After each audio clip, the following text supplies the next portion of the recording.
both Jeff and Bill, when they couldn't get a hold of me. The guy over 100th run, What's he got? he gave me the wrong number to start with when he left his phone number. And when I called him back the next day, I didn't get in until like 11 o'clock that night, and I wasn't going to call him. Called him Sunday. He says, "Oh, I talked to Bill and I talked to Jeff already. I understand what everything's going on now." That for the You had to talk to two people to figure it out. about I boundary? told him, I said, if I didn't have caller ID, I wouldn't have known that he gave me a bad phone number. When I called it and left a message, this lady calls me back and says, "I don't know who you're looking for, but this ain't him." So, are we live? Live. Coming from You guys downtown. got your mics on? Mics on? Yep. Mike. Joe. All right, since Tom couldn't be here tonight, is there a motion to appoint a chairman? So moved. All in favor? Aye. Aye. All right, I'd like to call the meeting to order. Everybody please rise for the pledge. I pledge allegiance to the flag of the United States of America and to the republic for which it stands, one nation, under God, indivisible, with liberty and justice for all.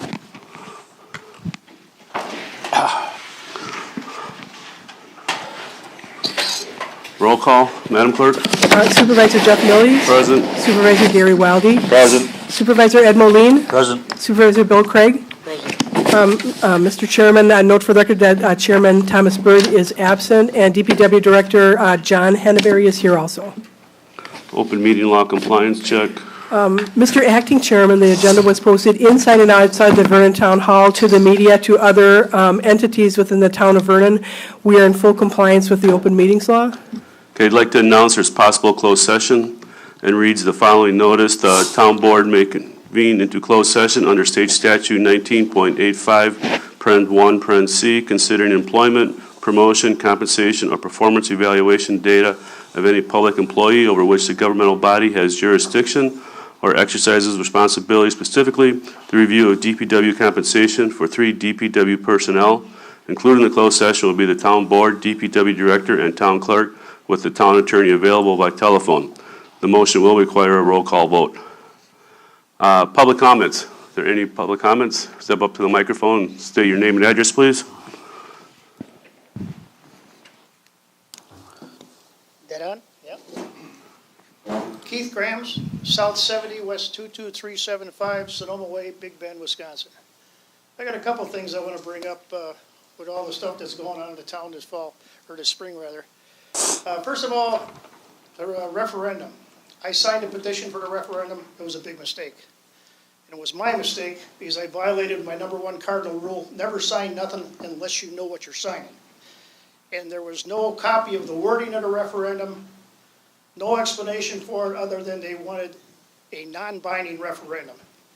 After checking this out, and I'm sure there's other citizens that did the same thing, this never should have been signed. It's non-binding.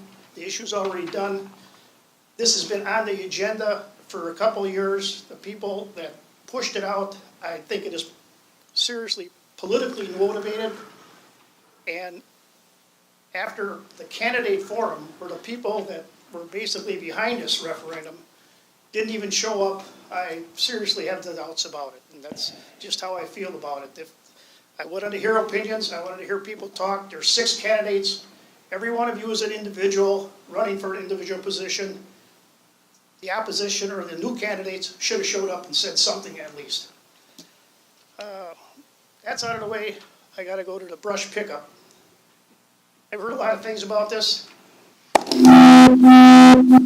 Number one, that the wasn't being used. I've got almost 1,600 pickups last year. That's about 55% of the residents of the town, resident.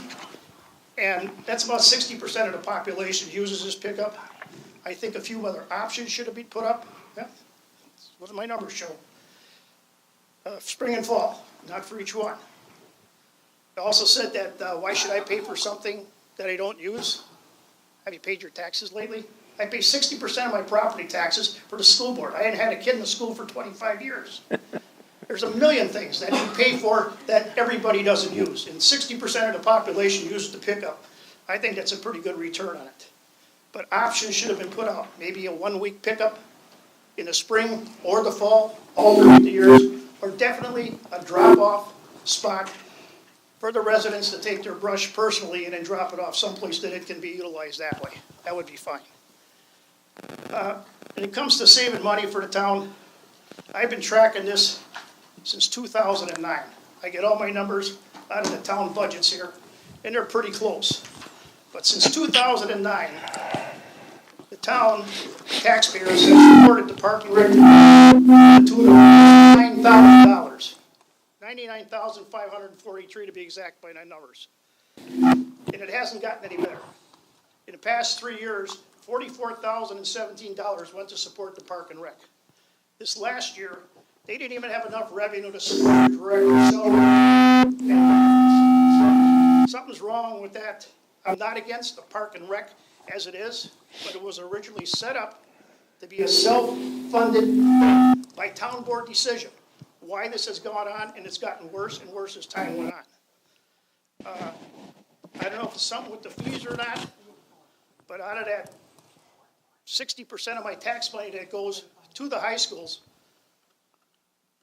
they charge per sport or whatever they sign up for. I looked on the McConaughey website. It's $100 a class. I see you got $60 and $50 for people to sign up, and that's for residents. And we do support many neighboring communities in the park and rec too. They come in here. I think it's about time that the park and rec was made to follow the original edict of self-supporting, or just close to it. And that doesn't even include what I found here.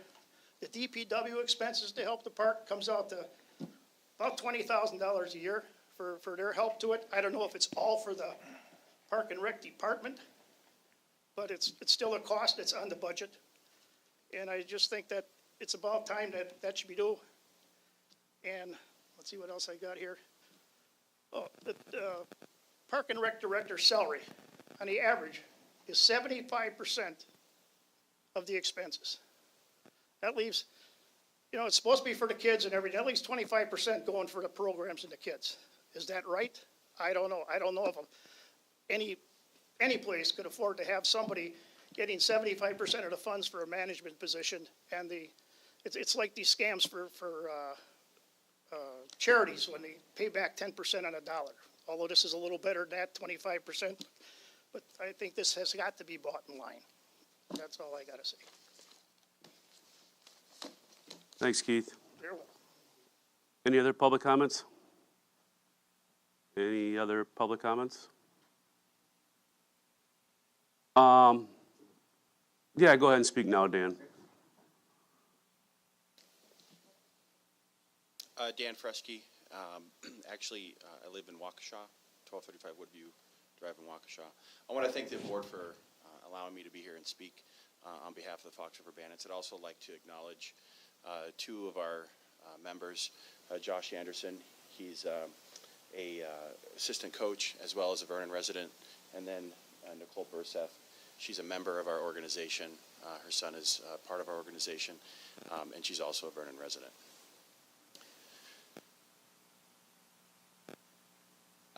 Just a quick short history of the Fox River Bandits. We've been around now for 8 years.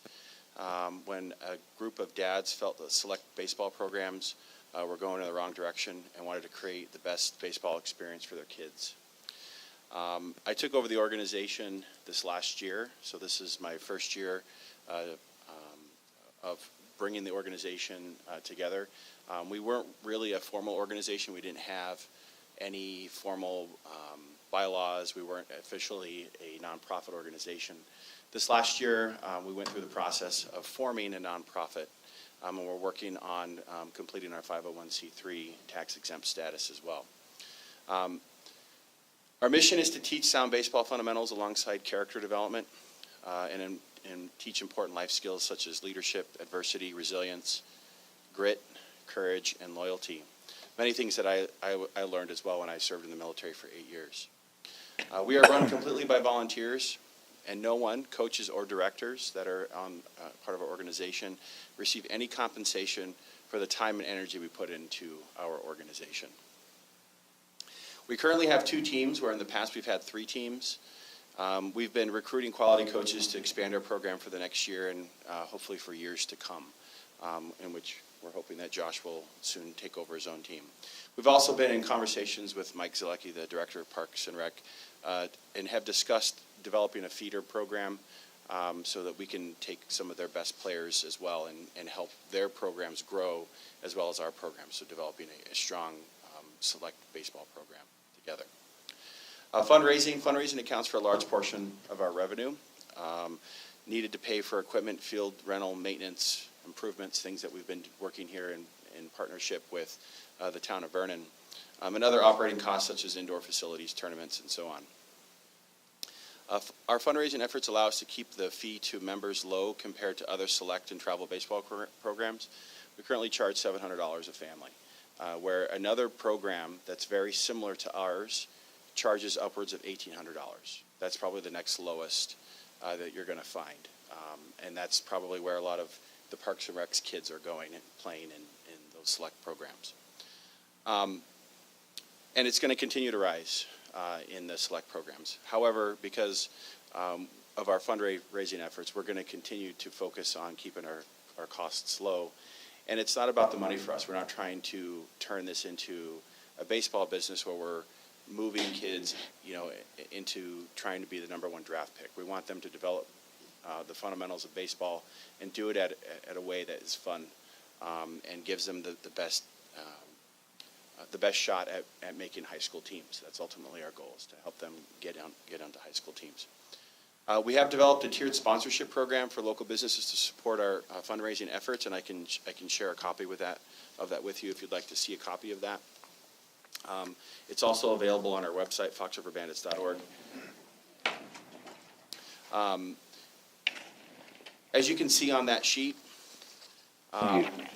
we have different sponsorship levels from $150 all the way to $2,000 for local businesses. And where the town comes in and where we're sharing, we would like to talk about sharing some of our revenue. Our sponsorship revenue is when it comes in to hanging banners on our fences. So we have 2 sizes of banners, a 3x5 banner and then a 4x8 banner. And you see that there are various timelines that are included in that based on the dollar amount that they would give to us. Our fundraising efforts help the town of Vernon too through our field rental fees. We rent the west field down here on the other side of the fences exclusively for our season, which runs beginning of April through the end of August, or the end of July, first couple weeks of August, and that's when our banners would be hung as well, the beginning of April through usually the second week of August, when we have tryouts for our next season. We've also been partnering with John, the DPW director, to make significant field improvements, and we're actually using a lot of the money that we are raising to help with those costs. So, for example, we are going to be purchasing a quad axle of dirt to put on the field so that the field continues to be one of the premier playing fields in the area. We've also partnered with John he's helped us clean out some of the stuff around the fence, and we rebuilt the field so that we can have a nice field to play on. We're also going to be working with a local sign maker to help fund some signage replacement for Hackett, to replace some of the Hackett Field signs so that it look nice as well. So when guests come to the town of Vernon, they know that this is one of the best places to come play baseball. And we have a list of things that we've been working with him on. If you'd like to see a list of that as well, I can share that with you. This is just sort of it's not necessarily a wish list, but it's some things that obviously need to get done. And John is aware of these, and we're talking about some of the things that need to get done. And you can see there what we agreed to. The V stands for Vernon, and FRB obviously stands for Fox River Bandits, and what we're working with. We're also going to be purchasing things like clay to help, because if you look at the batters boxes, they're they're not playable. So we need to install new clay. And things like cutting around the fences and the infield line, we've already done that. We did that in the fall, thanks to John and his team for helping us get that all squared away. There's some other things there that you'll see that are part of future. We'd love to expand the field and build nice dugouts at some point for the team as well. But that's all going to come through our own fundraising and supporting the town. So part of that revenue we would give back through making the field better for the town, okay? And working obviously with you, the board, and John to make sure that this comes to fruition. As of right now, we have 7 paid banner sponsors, which amounts to $2,000 raised. Our fee to print those banners with tax at this time is going to run $478 and a little bit of change.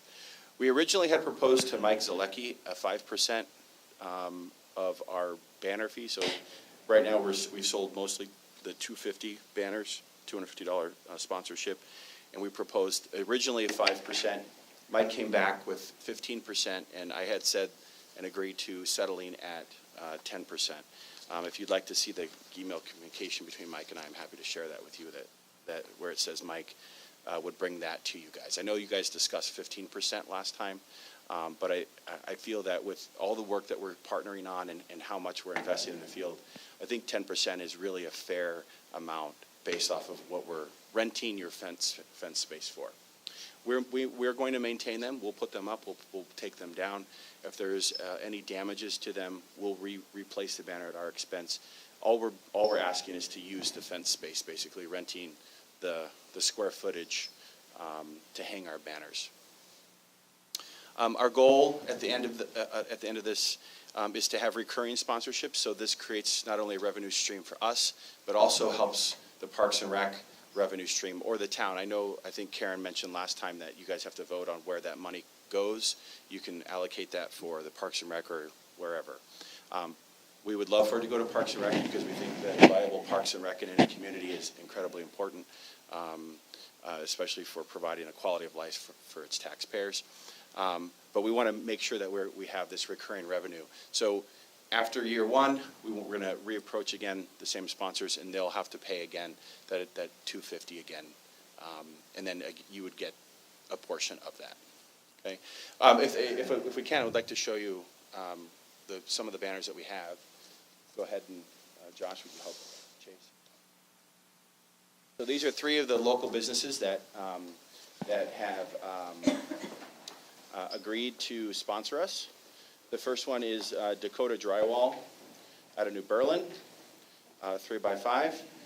And then the next one is Rural Mutual Insurance. So I know you have a lot of rural homes out here and farmland. This is a great insurance company. And then also Infinity Exteriors, Infinity Roofing. Another great local business that has agreed to sponsor us. Now, if you go to our website, foxriverbandits.org, you'll see the additional sponsors. But I can tell you who they are if you're interested in knowing those.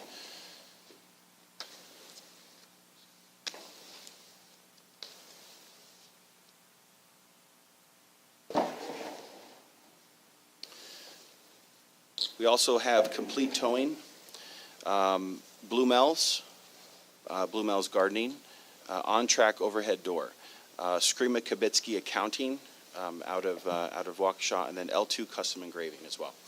And again, one of the things that I know came up in the last meeting that I watched online was talking about the CBD organization. And I will affirm to you today that as the president of this organization, Fox River Bandits, I will never, ever take any fundraising from an organization like that, regardless of how someone feels about it. That does not promote health, safety, and welfare with my kids. I don't want my boys or girls, love to have a softball program too at someday. But that does not promote healthy living, especially as young athletes wanting to get into high school programs. So I'm happy to answer any questions that you may have of us at this time. Oh, okay. All right. Okay. Thanks, Dan. Are there any other public comments? Any public comments? If not, moving on to miscellaneous matters. Advertising sponsorship policy.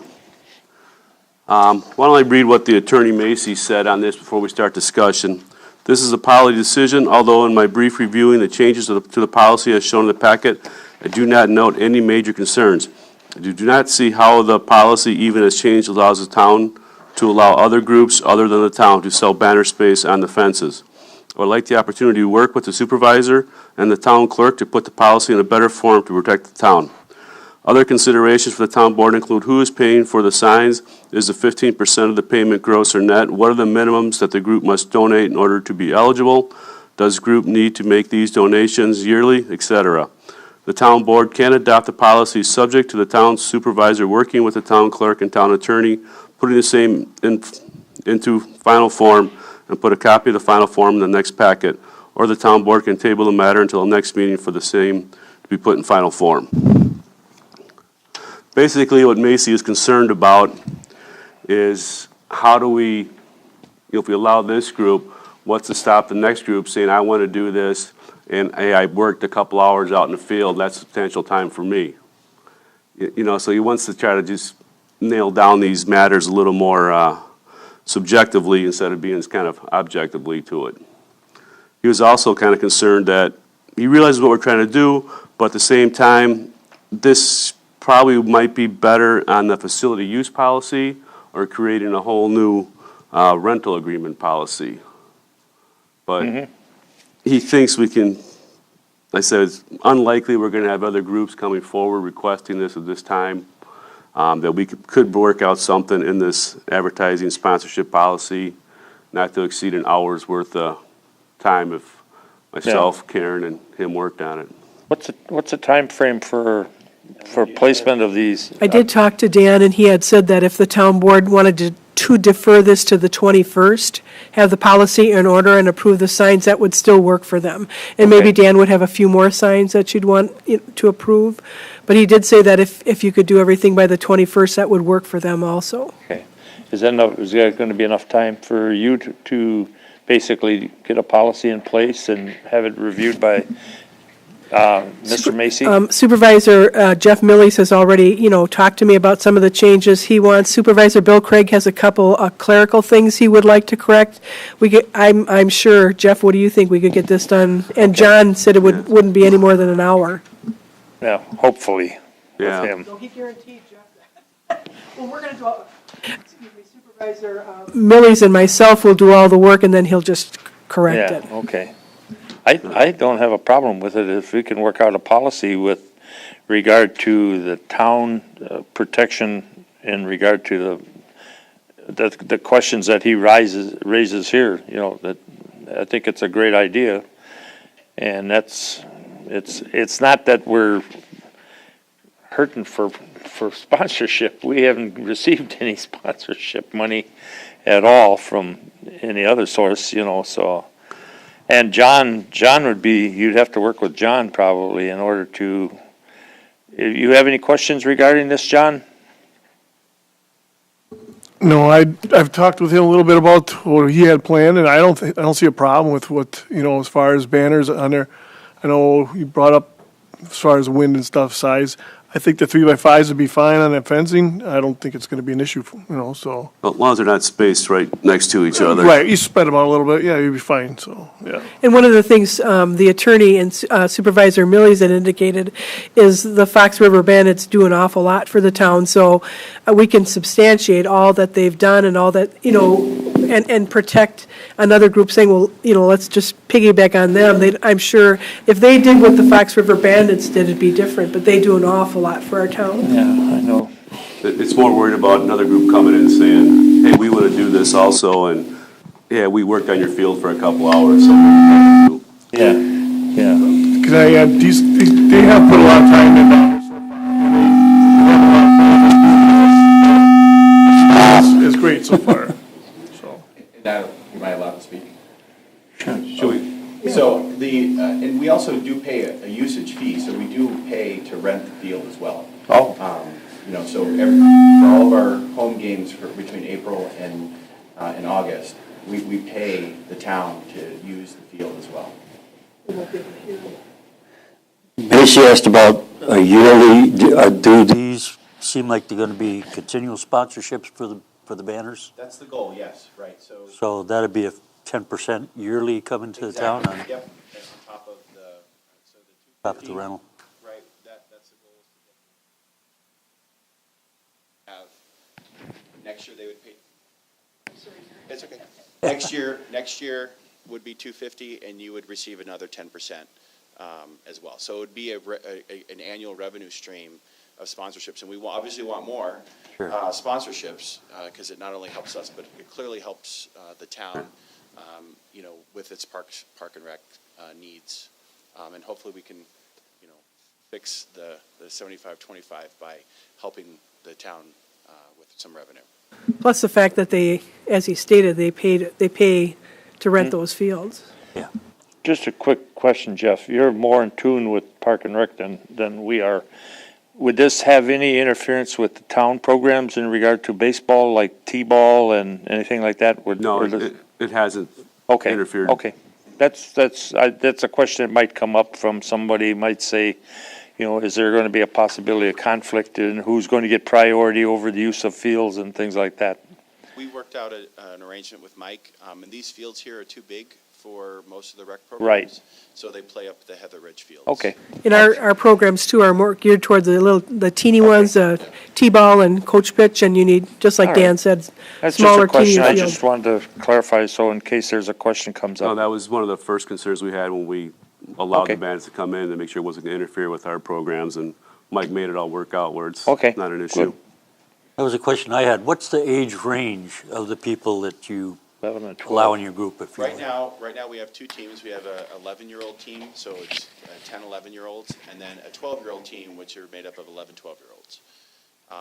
And each team right now has 11 boys, so a total of 22 families are part of our program. Next year, we would like to start building another team, a 7, 8-year-old team, as well. Okay. So you are looking to expand the age range? Absolutely. Okay. Yep. Is- And again, if we expand our program, and if we can figure out a relationship with Mike and the Parks and Rec, that's additional revenue that we'll be providing, because we'll need more space. We'll need to rent the fields again. Have you, odd question, but have you priced this out, what you've got here, for a list of things you're gonna do with that field? It looks pretty expensive for some of this stuff, Yeah, just we based have. on what we've We done in have. the past. So like a truckload of dirt, it's gonna be about $550. For And that's one the field. special It's a special field baseball dirt, mix. Yep. whatever they call it. Yep. A pallet of clay is gonna cost us about $1,000 to do that, and we're doing all the labor for that. We're not asking the town. There's a couple things that they've agreed to do, and they have to do just to help Right. us. Yeah. But when the dirt goes on the ground, they're not spreading it. We are. When the clay goes in, we're installing it. They're not having to do any of that. So. Sounds like a really good deal to me. Yeah. Very So- beneficial to the town as well, so. Policy that we have now that exists states it must be 3x5 banners, which those are, but I thought I saw a reference somewhere to other sizes as Yeah, well. we do. If you look at the sponsorship sheet, we Right. do sell a 4x8.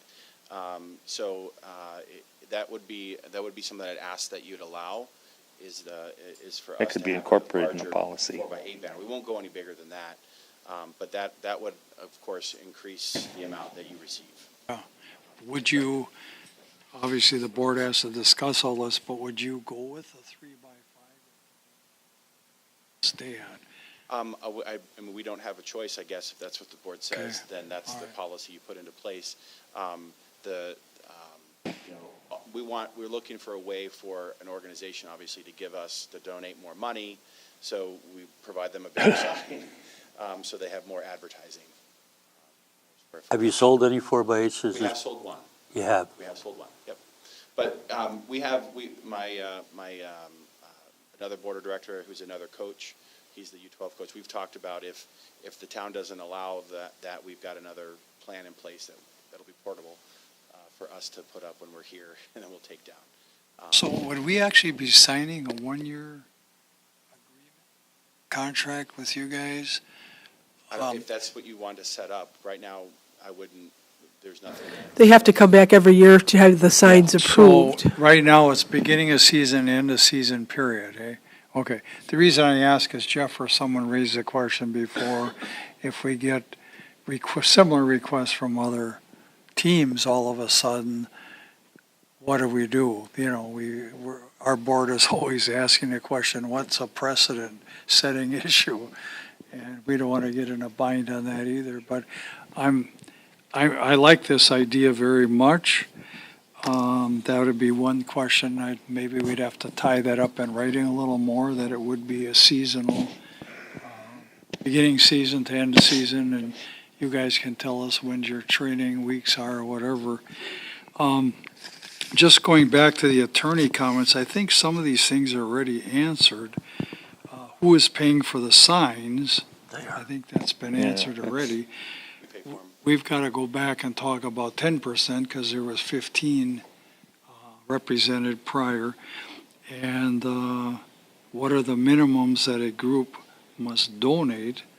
I don't think that's relevant, is it? I mean, It's not relevant, no. they're donating the cost of a sign. Yeah, right, so Well- we set it up for a sponsorship It is. level. Yeah. So if you look at the sheet that I shared there that has the table, to get a sign, the minimum is $250. That's what we've established. And Bill, out of that- what the attorney was referring to, the minimum, is how much time they put in compared to the next group coming in, saying we want the same. Oh, okay, I see what you're. We want the same situation without putting in the same amount of time, you know, Yeah, so that's what that's gonna be referring tough to. to measure, yeah. Since they have already got a sponsor with a 4x8, I'd ask that you guys, when you write that, make sure that the 4x8 gets included in it. Where, I have no problem with the 4x8 personally. are the signs all going on the outfield fence, or are they going up? Yep, outside, outfield fence. How tall is that, 4? The fence. Oh, it's, probably 10-foot fence. No, in the outfield. outfield is, Is that high? That tall? Really? At least 8. Okay, yeah, it's about an 8-foot fence. no problem. Yeah, it wouldn't be a problem. Okay.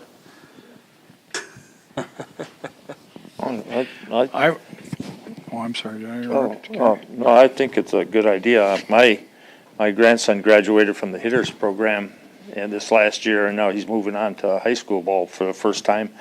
But his family cost him $2,000 a year plus travel expenses to all the tournaments where he went to. So this is a more reasonable, and I think it's a good thing because this is the future of baseball, I think, is in select programs. We Yeah. have our indoor, we rent Sticks facility. Yeah. Right up the road here. Yep.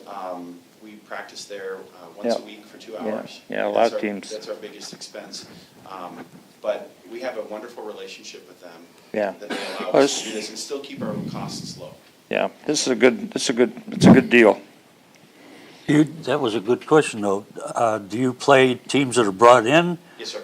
Okay, Yes, so I mean, sir. how wide an area? Do you travel as well? We do we travel within the area, but we don't go out of state. Oh.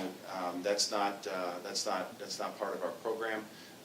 We do plan on having a tournament out of state next year with both of our teams as a sort of reward for the boys.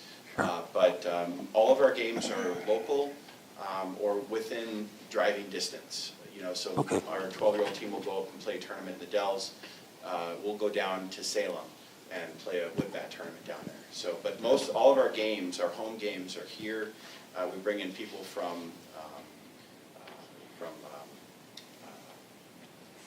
Muskego. We bring in people from New Berlin, from Milwaukee, Okay. from So Menominee close, Falls. yeah. So everyone in this area.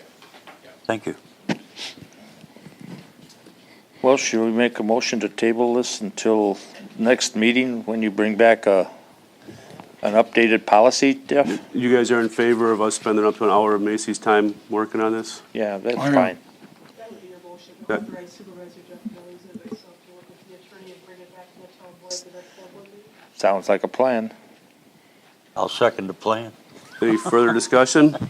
If not, all in favor? I don't know if we need a friendly amendment for this or not, but I think those legal fees should come out of Park and Rec budget, because they're getting a total percentage. I don't think the town budget should take a hit for whatever it's gonna be, attorney fees. An hour of Macy's time, yeah. Okay. He's got an operating expense budget. Okay. There goes the $200 we make. Yeah.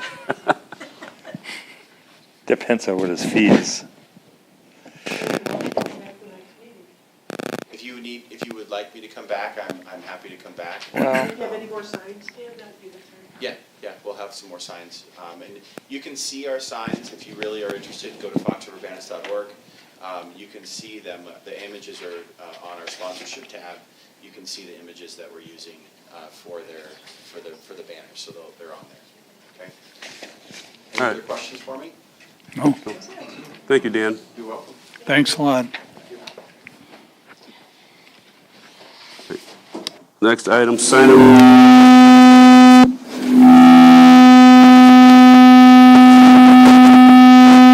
Whose is that?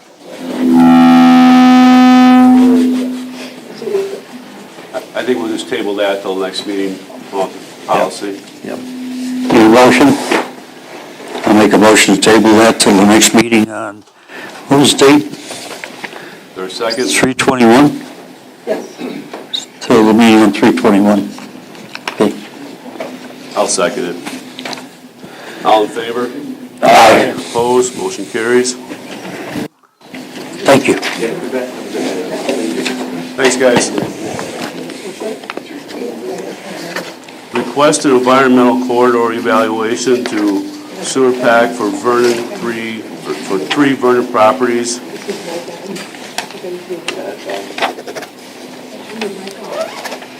Mine's off. No, it's not. That's why we're getting.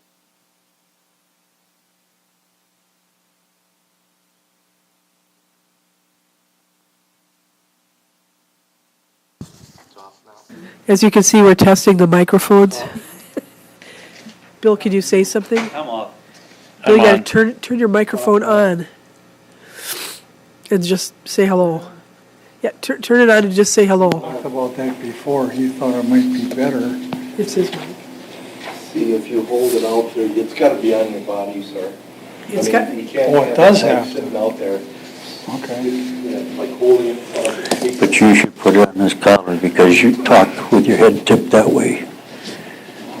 You're always talking to this group, Base. Okay. Try that. Hey, hanging on this here. Sorry about that. This guy won't give me a break. Okay, Jeff. What?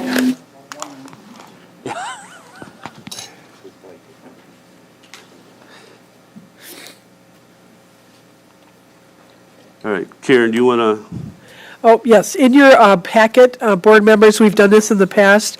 There are three parcels that both Vince and I would like to send to the Regional Planning Commission to have an evaluation of the environmental corridors and/or distinctions of the properties. You can see the two properties on Edgewood are very, very unique in regards to environmental corridor and what's buildable on those lots. The other parcel we'd like to have a delineation on is the one, the Lectow parcel. Obviously, that's environmental corridor because of the woods, but when the state came through and plowed in between that property and the properties across the street, we would just like an evaluation of those three properties to have the Southeastern Regional Planning Commission look at those three properties and report back to the town board on what their findings are. What's an evaluation of it, and what, determining where it's at, or what the? No, what they do is they send their hydrologists out, their experts out, and they actually look at what's on the map. They actually look at, the type of, I'm assuming the one on, off of Vernon Hills Drive is an environmental corridor because of the woods, but my question is there something unique about the woods? Is there underlying plant growth? We'd like to know what qualifies that small little tree stand as an environmental corridor. The other issue on the two properties on Edgewood Avenue, you can see that there's the Webco easement goes through close to those properties, and you can see that there's a contiguous environmental corridor to those properties and others.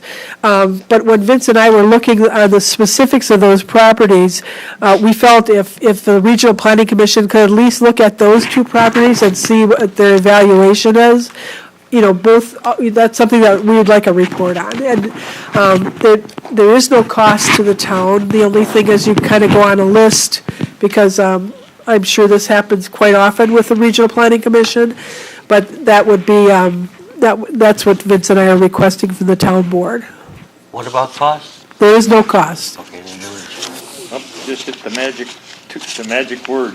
It's, and it's, the only thing is that they just can't do them, they could do them, obviously, when the weather changes and depending on the amounts of requests. So it might not be something that's done quickly, but it's done very well. And the ones we've sent before, we've sent because there's issues related to where the building envelope goes, the setbacks, or some of the uniqueness of those properties. And if Vince and I can see something that it's contiguous or there's a reason for it, then, but these three are unique. So our request is, we're requesting the town board to approve or authorize the clerk to forward these on to the Regional Planning Commission for their evaluation of the lots as it relates to environmental corridors or substantial issues related to those properties. One question. The landowners, are they in favor of this? Have they been discussed? The one at Edgewood, yes. How about- That's the one with all the trees, the little bitty group. The one at Edgewood are the double lots. Yeah. I have not talked to the property owners. It hasn't any effect on the property. It's, like I said, we'd like to know from a planning standpoint, because we've had, previous to this, the last purchase, I think I fielded at least 15 calls on this property alone before it sold recently. I mean, and it's good planning for the town, because there's some other issues related to that lot. And like I said, most of the corridors you can kind of understand, but this one was ruined when the freeway came through, as far as any contiguous, if it's the trees. I'm not sure if it's the trees. I don't know if there's any specific plant life that's unique. There's got to be something about that property, these three properties. So that's just the request from Vince and I. Yeah, nothing. So we're requesting this through Sewer Pack then?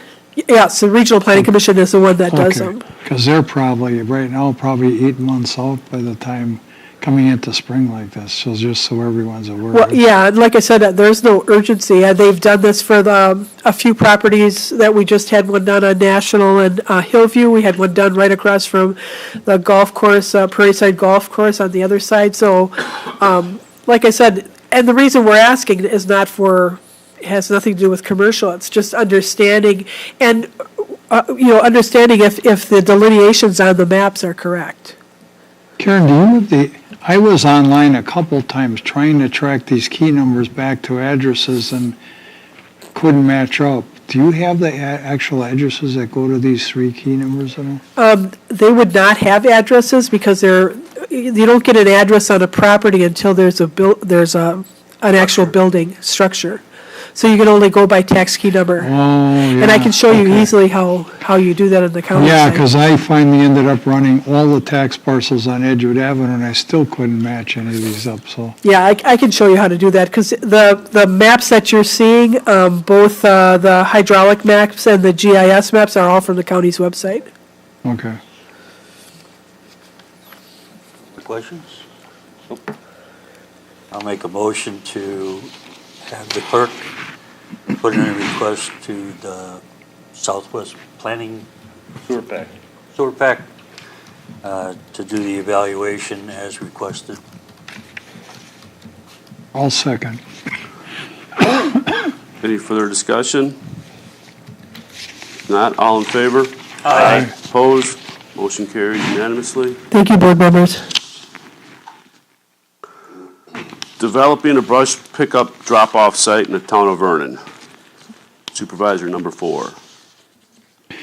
We talked a little bit about this last meeting, and through my error of omission, I wanted to have this on the agenda for more discussion. I don't know, based upon this topic, how much we can discuss it. But I've fielded a number of calls on this, and just surmising what people are saying out there, I don't know of anyone who complained about giving up one pickup versus the two. So that's, to me, is a real plus. Taking a consensus of people I talked to, I feel we should look at one pickup, and I would think coming into spring, it'd be a little late for us to say, now, sorry, there won't be a pickup in spring. So I would like to see us look at a pickup for spring, and then have our DPW director, John, tell us if we can arrange for X number of weeks in the fall to have an allotted area in the parking lot that we can have people bring their own brush in for the fall. So my feeling is springtime pickup this year, no fall pickup, but have a designated spot somewhere on our grounds that people can bring their own brush. That'll relieve the overflow fall brush. And then leave our $30 that's in place now per load for mulch. Because I think we're getting into private nursery service if we're going to deliver mulch with no charge and 2 pickups. So it's, I don't know if we're in a position from the agenda item here to make a motion tonight and vote on it, or if we want to put it on next agenda. But John, when did we normally start in April, don't we? May. Or May, I'm sorry. Okay, so that's coming up fairly soon. I would think we'd want to, but based upon John's numbers, he did some research for us, so we know there's a substantial cost savings just eliminating one pickup. I guess the agenda items more is developing a brush drop-off site. And John wasn't present at the last Correct. time for that, so we wanted to get John's input. If that's something we could consider, possibly do back there, or if that's just not a good idea either. If you want to open it up, I'd prefer to keep it into a fenced-in area where I don't have drop-offs all night long, where I can monitor this, because what's going to happen is we're going to end up with people dropping off 2x4s with nails in and railroad, stuff like that. So if we can keep it inside a fenced-in area and monitor it, 7 to 3:30 during the week, and then I don't see a problem with that, quite honestly, as long as we have somebody here that can monitor that, so. I've seen days when I've seen days when there's nobody in the building from the DPW. So if you 7 to 3:30, you'd like to have someone here to monitor this, Correct. so that somebody doesn't come in while you're all gone and dump it, outside the fence or something. Right. So how do we assure that that doesn't happen? Well, we do have the security camera monitoring parking lot. My, Yeah, but that's an after effect type of thing. Yeah, we can try to Sort of track them done. down if all of a sudden we get this junk out there. Who brought the load in? Yeah, it's hard to determine who yeah. dropped what, Yeah, do we want to My, play that? I'm not sure we want to do My that. opinion of this is that we should have it, the one pickup, once a year, but, it should coincide with the drop-off with when the pickup is going to be going on, because that way, Absolutely grinding. because of the grinder. You gotta run it. That's expensive to have that thing here for that one day. It's almost $3,000. And if we have it in the fall also, then that brush is gonna sit there till the next spring. We should have people allowed to bring it during that same 2-week period or so, or whatever. I would suggest having a set time amount where either you bring it within these 2 weeks or you don't bring it. Yeah. Because then if I still get the grinder, we're done with it now. Right. I mean, I can't have the stuff trickling in for months on end and have it be an issue in the way and whatnot, so. Yeah, it would be a hazard, I think, to have it stored there for months on a time. Right, and we don't want that. No, and. No, that's where we'd have to get a dumpster and then, Well, yeah, and and that- that that's another defeats the cost, purpose of yeah. the whole thing. Nobody's gonna put it in a dumpster unless you're young enough to lift it over the edge. There you go. Right. We talked about that. Dumpster's not a good program. As far as, So we'd like to have a flat level area where they can as push it far out of as the cars. monitoring it, you know, we could ask for some volunteers, even in the town, us guys that sit up here could volunteer to sit down there for a day or so to watch it, you know, we're the ones that are establishing a policy, we should be willing to do something in regard to that. The clerk's office outside on nice days.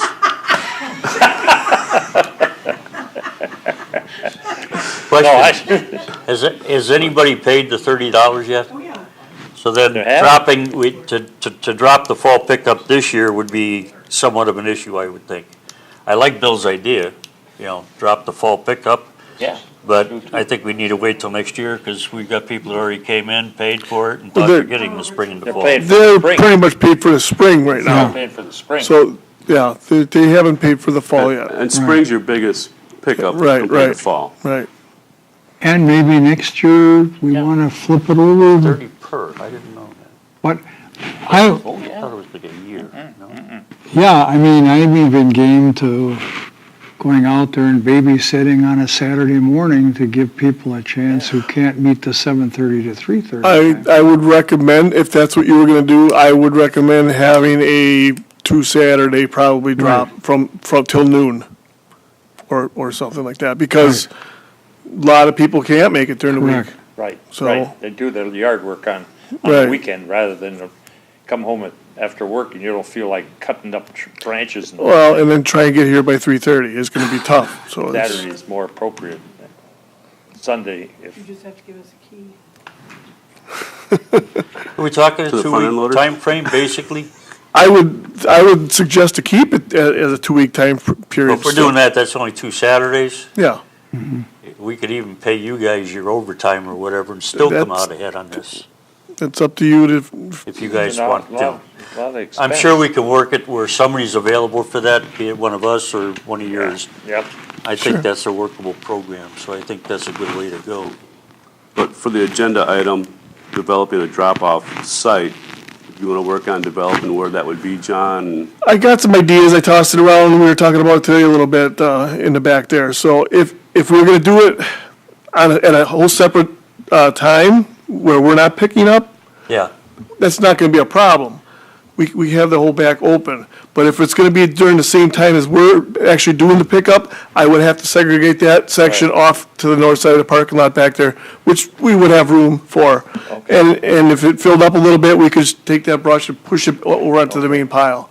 But I'd like to keep them separate, because if we're coming in and out with trucks, I can't have this liability for people being in the way or whatnot, so. so maybe we just make it Saturdays. Well, if you want to open it up to drop off and not pick up totally, like you say for fall, I would suggest to keep it open for the whole 2 weeks. Yeah. Because you're not going to get everybody in here on a Saturday for 5 hours. Mess as No, far if as we do crowds. just a drop-off, you don't have the trucks running back and forth, so that's not an issue. But if we're gonna have a drop-off with the truck to pick up, Yeah, if you want to do that, we gotta figure out what days are gonna work for that, so that we're not having traffic issues with your trucks. right. And it sounds like any time during the week, you're running all, We are going Every back day. in and out quite a bit, yeah. I mean, we're so how would running, we schedule something like that? well, like I said, if we could keep that separate on the north side of the parking lot, I think that wouldn't be a problem. We could work around it. So we could get cars in without Yeah. interfering with your Yeah. traffic pattern, your truck's dumping. I believe so, yes. Okay. Can you provide us a map then, of what, or a sketch of Sure, where you would think this is and what the traffic pattern would be to stay out of your way? yeah. Maybe we paint some lines or something? I could This put is some cones the- up or something, yeah. We would, Then you'd be able to lock that area off, John, right at the end. Inside the fence, Yep, it's- right? we got the fences all gated, fenced off, and that's why I like to keep that separate, just for that fact. I don't want no late night dumping. You know, last year, we used the parking lot next door because we had this dirt pile back here. We got some late night dumping going on, and we didn't find too much bad stuff in there, but some stumps and dirt that we wouldn't have picked up. Yeah. So, because it wasn't in a fenced-in area, that's what you're gonna get. Yeah, I know Tom was thinking too, if we put a gate in on the south end where they came in on that side versus, so they're not interfering with your trucks on this end, too, is a possibility. We could look into that, putting our entrance in over there, sure. Yeah, I think we can make it work. I mean, it's, Okay. We'll put it back on the agenda for Yeah. next can we town board put that- meeting, have Sure. more information for us? Yeah, absolutely. Okay. And can we Table till the next meeting put then? that on so that it covers everything, so we can make a decision on it and make a motion? Yeah, I should have clarified that with Karen, so. Excuse me, Supervisor Moline, I did note that for the record that Supervisor Craig wanted to discuss the full program at the next town board meeting also. Sounds great. Thank you. So I might be glad to volunteer any Saturday that Karen needs help out there. That just got recorded, you know. Do you know motion to table up for the next meeting? Okay. All right. Authorizing town chairman to sign the 2019 road program.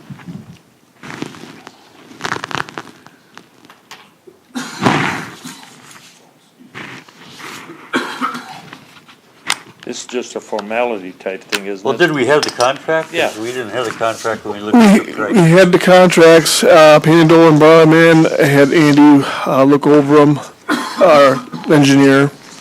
Payne and Dolan signed them, basically it's just up to the chair for Yeah, you signature. awarded the bids.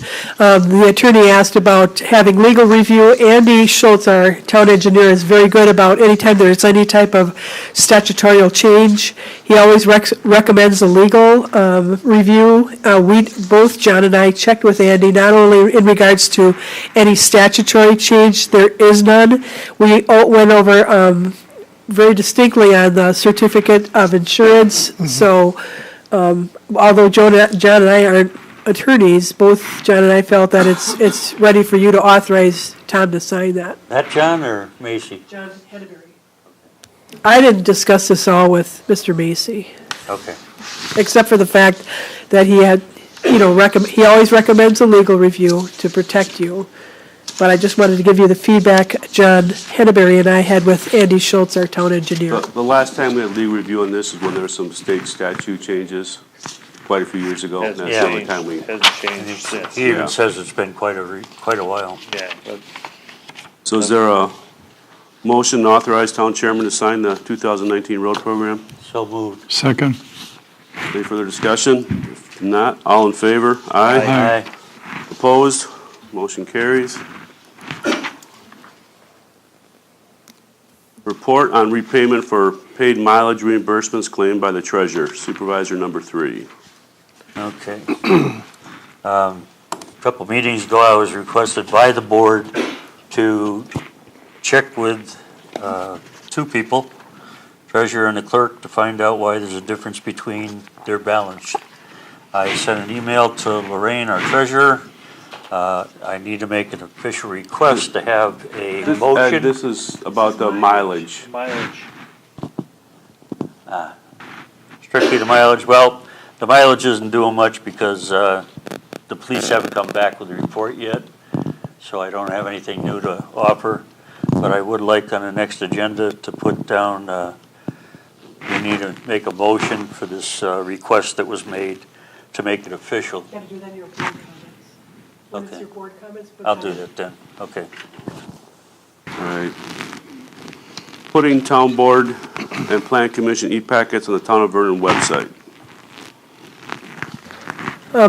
Jeff, I just wanted to state that this came up at the forum that the e-packets for the town board and plan commission packets be put up on the agenda. I know we've never discussed this at a staff meeting with the attorney and the whole gang, so I just wanted to let you know that the request has been made, and just to let you talk about, the board talk about it, and see what your feelings are. When I talked to Attorney Macy about it, he recommended putting it on a staff meeting agenda item. He had some concerns, and basically it's creating more work for the clerk. I'd like to make a motion to put that on staff. Second? Any further discussion? If not, all in favor? Aye. Opposed? Motion carries. So we'll have that on the next staff meeting. Articles and deadline for the next town newsletter is March 15th. Yeah, my only question, is there anything specific the board would like addressed? You know, you can email me, but if there's anything specific that you'd like in this, because it's gonna hit with, this is the last one we have with LPI. So Mike, the recreation director, is getting all of his programs in this newsletter, and then we'd have one go out in late November. What, the only thing I have is concern is, if we're gonna change the policy in regard to the brush pickup, are we gonna be able to get out enough information after the 15th to the residents in regard to the change? Because I think that should be the lead article in the newsletter, personally, if it gets to that point, because it's going to affect an awful lot of people in the town, and if we're gonna have a mass confusion if they don't understand.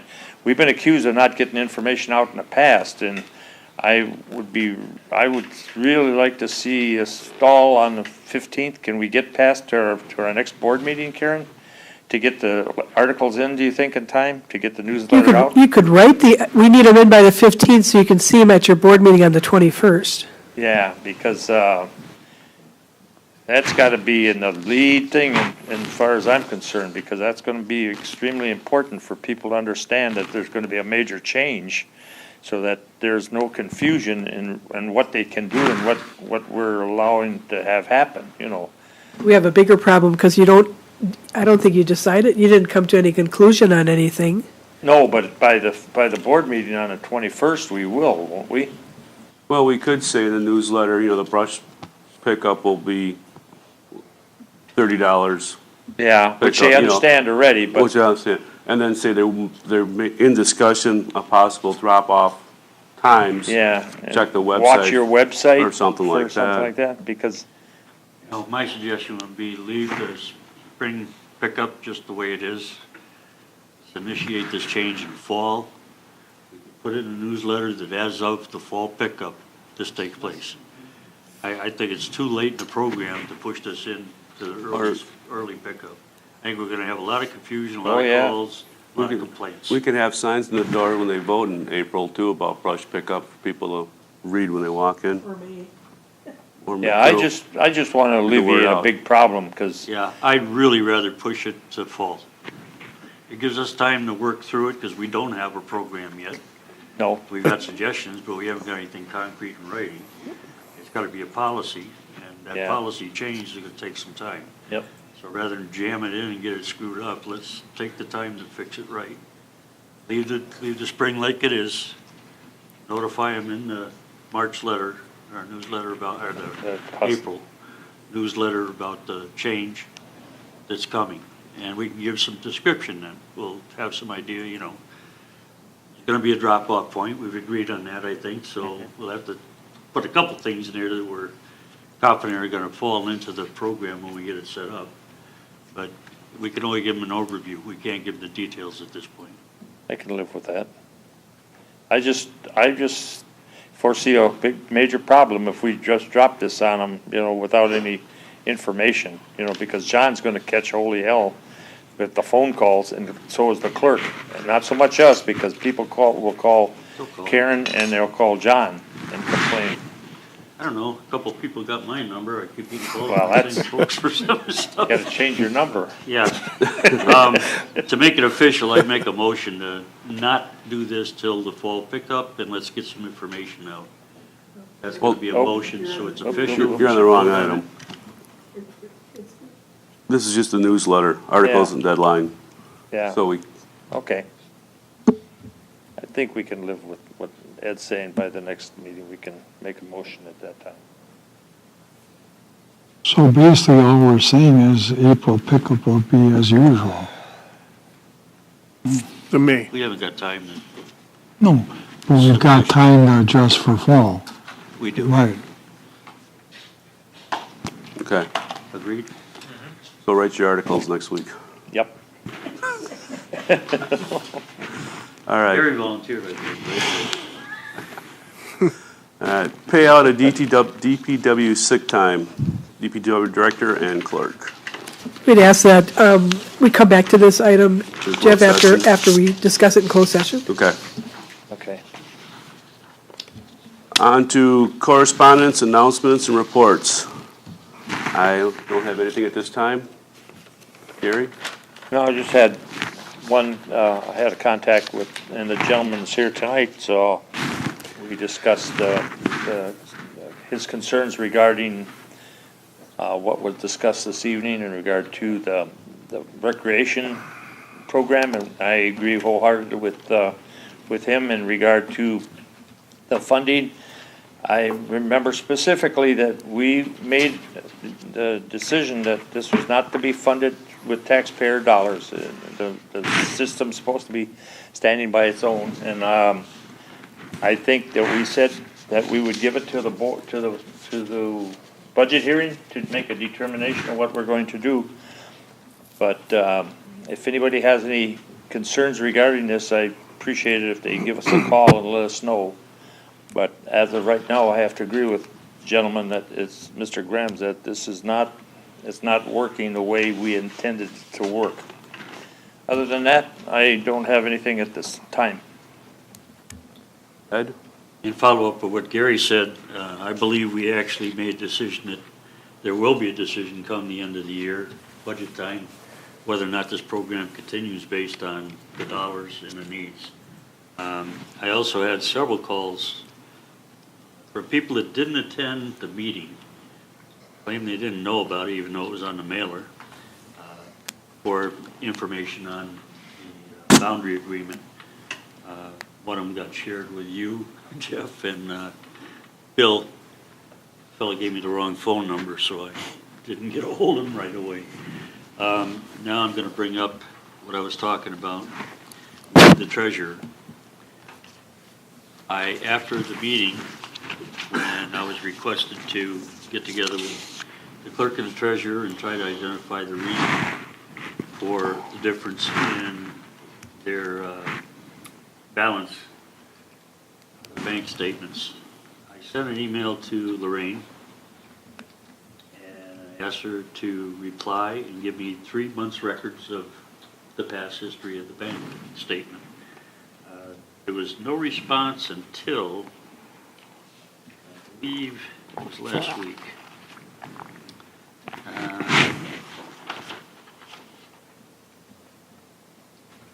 Anyway, just not getting a response for that stuff. She finally came through and said the reason she hasn't done anything was she looked in the past minutes, and the minutes did not have a approval by the board or a motion, is what she said.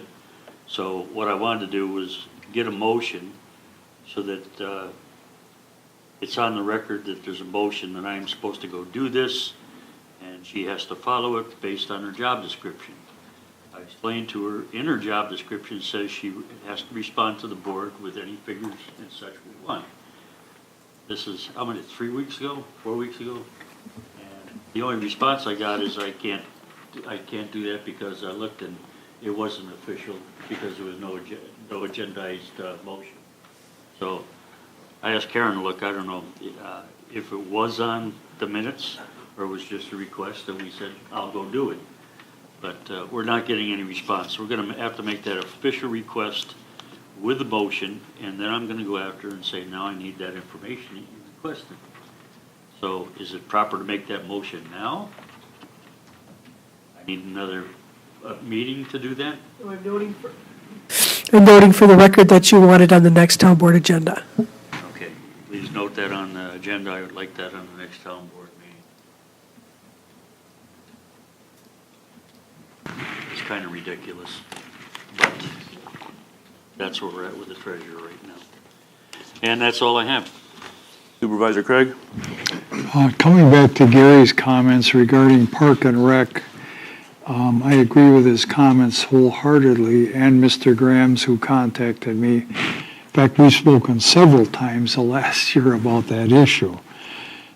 This program has gotten out of control in the sense of the amount of money we're putting into it, which should have been zero, as Gary would know better than anyone. He goes back, sorry Gary, I'm giving your age away, but he goes back quite a ways on this thing and remembers when this took place, and we're so far afield. I don't have the expertise to say, okay, we've added this, and that activity, but I know with the prior athletic director we had, I made the point personally, I don't want this program to grow at all until we get a handle on where we're at. We don't have any more of a handle now than we had 5, 6, 7 years ago. So Gary's point is very good. I think we're going to have to take a very serious look at this. How are we justifying pumping that amount of money, subsidizing a program? And I've been made aware that the public schools, you're paying as a special activity. You want to play baseball, you're a student there, you probably pay $100, $150 for a baseball season. So I don't think it's our job as a town to offer super discounts at our own budget expense. So I agree with Gary on that, so we'll be looking, I'm sure, to pursue that at budget time. The other thing I've been contacted several times now regarding the fire department shower. I had never seen it until last week, so I thought I would just stop in. I talked to Assistant Chief Pat Hayes and told him I'd just like to kind of see the facility. There have been numerous comments coming forward. One is the poor condition of the shower. The other one is apparently the women fire department members do not feel comfortable with a shared shower. So I did, like I say, I did go over there. Pat Hayes gave me a good tour of that area.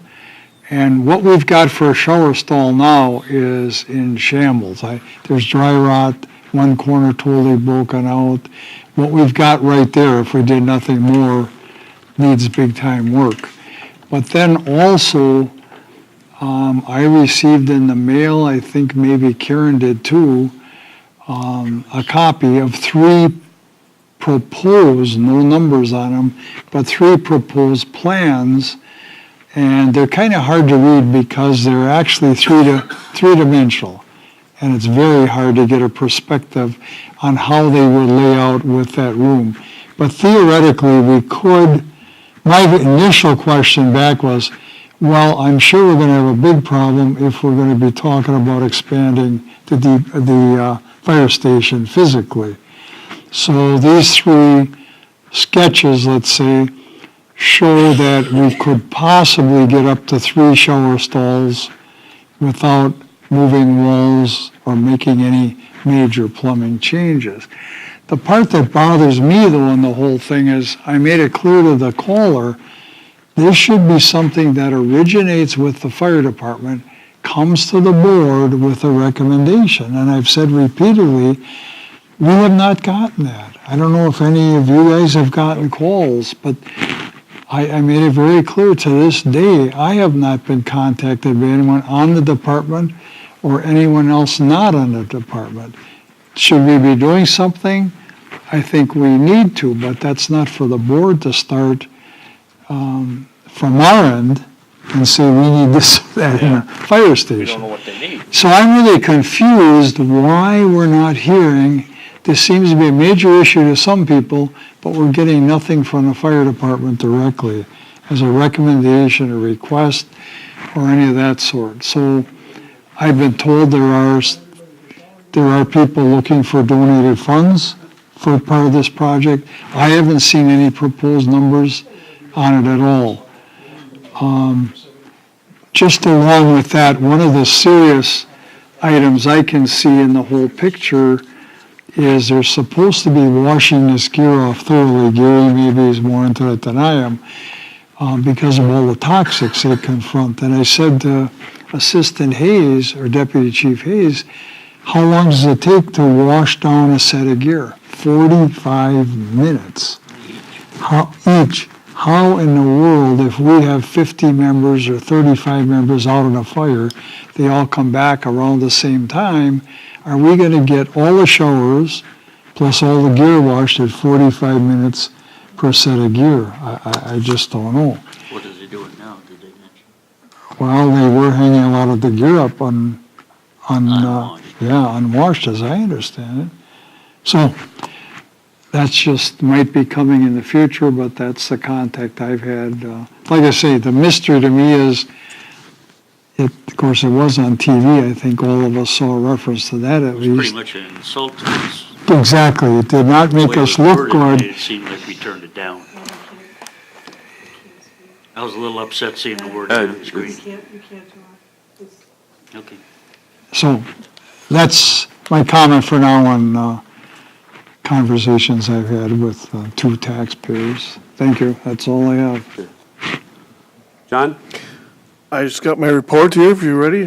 I'll give you an update on our salt situation. I know we've had like 35 snow events so far this season, which is 10 over what the total average is. We're usually around 25, so we're, with another month to go here yet, we're really pushing it here. So we got plenty of salt to last us, though. We just got a shipment in, 500 tons about a week and a half ago, so we should be okay here. But I know a lot of communities are using the sand salt mixture, so, but we shouldn't have to resort to that at all. So with that being said, we've been real busy with the tree work, trying to cut a lot of these a lot of these dead ash trees and stuff around town.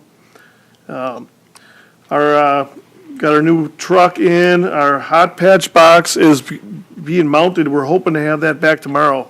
That's for heating up that cold patch for pothole repair, which, as we all know, we're going to have a good pothole season here. So, and then with this rain coming on Saturday, if I could ask anybody near some drains, we're going to go around tomorrow and open them up as much as we can. But if anybody has any drains, they're going to need to be opened, clear the snow and ice away from them, because we're supposed to get an inch of rain on Saturday. So it's going to be a lot of flooding going on. So that's it for me. Have you had any more requests to buy salt from us, John? I had one person looking, one town quizzing us, but like I said, I have to hold on to what we have. That's what I was wondering. What's your feeling and policy? What do But you think? last year I put 200 tons down in April last year. So I have another month before that, and I just got to hang on to what we have. Okay. So Well, we'd like to be good neighbors, but I know, I agree, but there's the squirrel. I don't want to be the guy out there putting Good sand ant, down the either. bad so- ant. Right, so I have to look out for number one. Right, I hate to say it, but that's true. Mm-hmm. Our residents take priority over selling salt to somebody who didn't buy enough. Right. Madam Clerk, your report? John, just for clarification of the minutes, are you asking residents to clear culvert areas or drains? Culverts if you have, but we have some drains we will be doing, like catch basins and stuff, Okay. but culverts are a big one too, because you start backing one up and it goes upstream, so. I just wanted to remind the residents that we do have a meeting this Wednesday, the 13th, from 5 to 7. The Plan Commission and Town Board are looking at proposed land use amendments, and before they go to the public hearing, they would like to hear from residents, so that, once again, that's this Wednesday from 5 to 7, to look at the proposed land use amendments.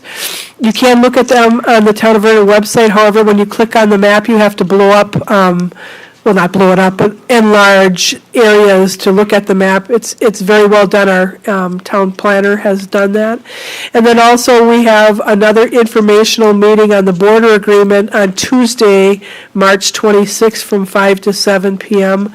We had close to 60 people at the last two meetings we had in February. So just wanted to remind the residents that Tuesday, March 26th, from 5 to 7 is the informational meeting on the border agreement. And we're starting absentee voting in the clerk's office this coming Monday. And Mr. Acting Chairman. Right. On the finances, approval of accounts payables dated March 7th, 2019.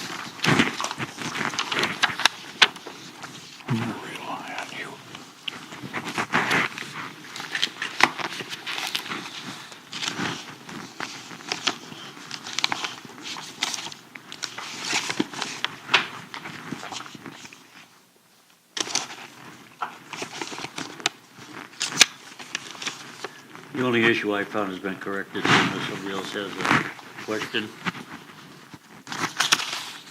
Anytime? No. I'll make a motion to accept the accounts payable for 3/7/2019-37 in batch number 20190307 in the amount of $25,014.38. For a second? I'll second it. Any further discussion? If not, all in favor? Aye. Opposed? Motion carries. Manual checks.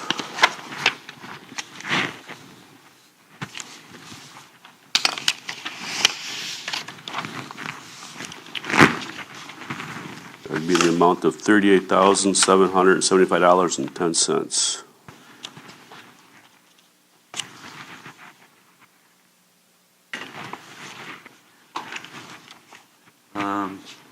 To that, we need to add the $4,617.60. Do we do that now or in a closed session? Acting Chairman Jeff Millies gave the final total of $38,775.10. Thank you. Ed, were you moving? Second. Is that a motion? No, he gave the amount, but did you make the motion? I'll make the motion to approve accounts payable on manual check at $38,775.10.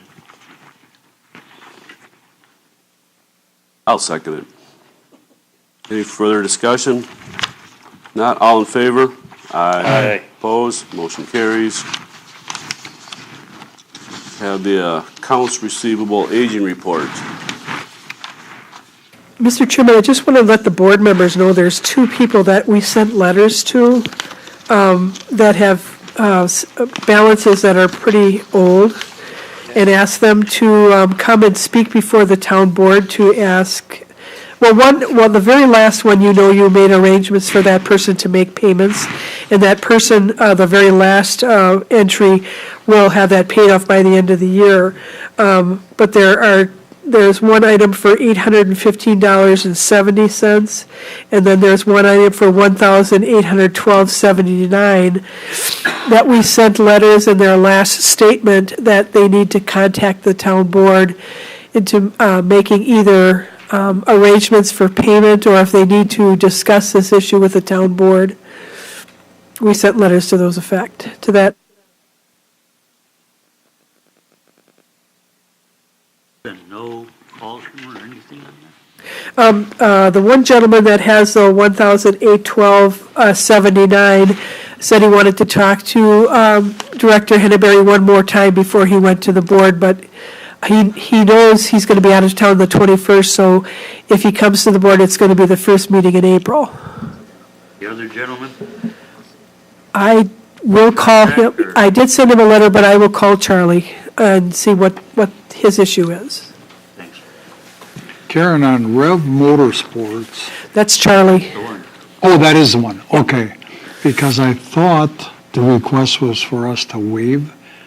Wasn't he, what was the deal there? He was required, You were going to waive it if he moved into the building that Callan Builders Okay. are in. He never moved into that building. oh, really? No, Callan Builders is in there. Okay, thank you. So he needs to come back and talk to the board again. Karen, some of them, a little confusing. They don't, it's just showing the current period, then it's got zeros all the way through. Why are we even posting current period? I thought this was supposed to be aging for things 30 or beyond. No, the aging report picks up things that we just put in. I could see if you want it in a different format. Because those, I can tell you the ones that are current period. Yeah, I haven't seen this on the APs before, with zeros across after the current period payment. I'll pull another report just to show you. Can't you reset that to 30 days? I can reset it anyway, but this is the way the board has seen it for years. It's an aging report. It doesn't make sense to have the current period to me on an aging report.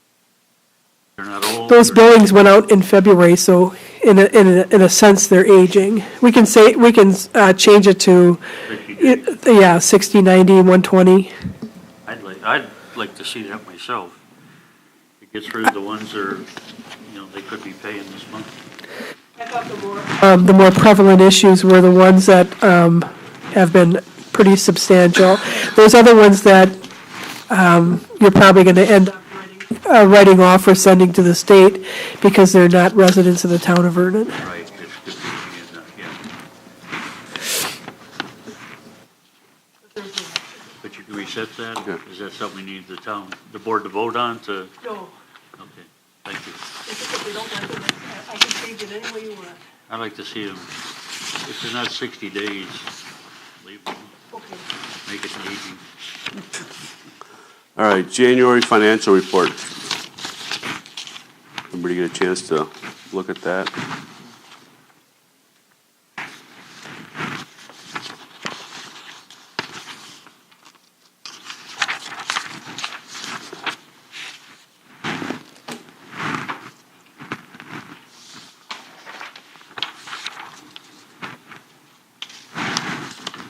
You need action on the, Nope.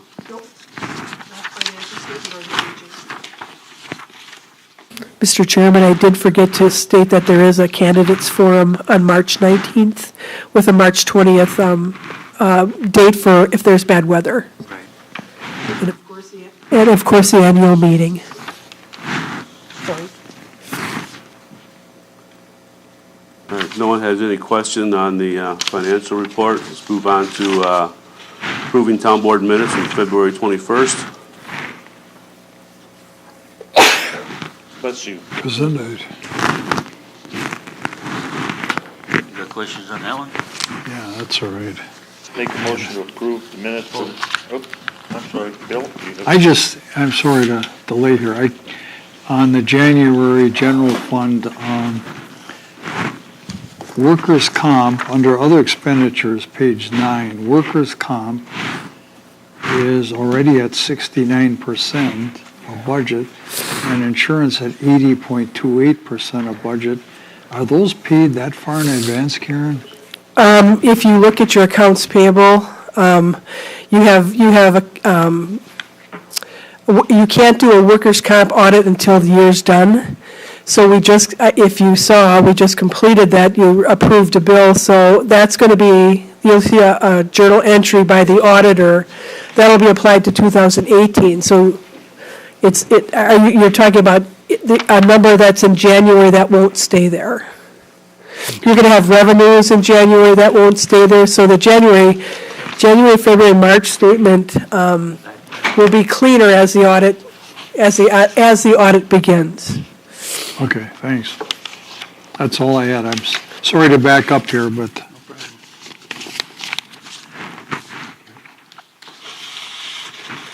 All right, on to the approval of the minutes. Got your notes? Yeah, I make a motion to approve the minutes from February 21st to the town board meeting, town board of supervisors.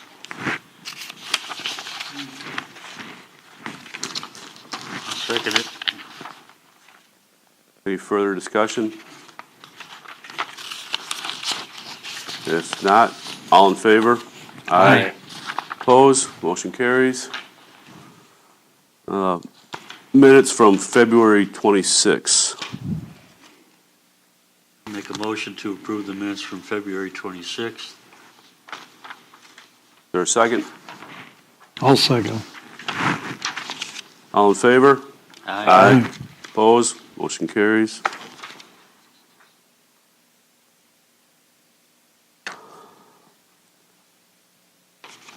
All right, next meeting dates, town board, March 21st. Next Wednesday. I don't have the dates. March 13th is the comprehensive land use plan proposals.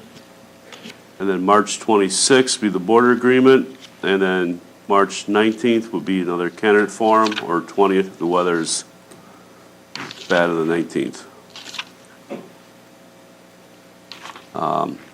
Public comments, any other public comments? Okay, there's no public comments. Announce the possible closed session. The town board may convene a closed session under state statute 19.85, parent 1, parent C, consideration, employment, promotion, compensation, or performance evaluation data of any public employee of which the governmental body has jurisdiction or exercises responsibility, specifically the review of DPW compensation for 3 DPW personnel. Included in the closed session will be the town board, DPW director, and town clerk, with the attorney available by telephone. The motion will require a roll call vote. Somebody's got to move to go into closed session.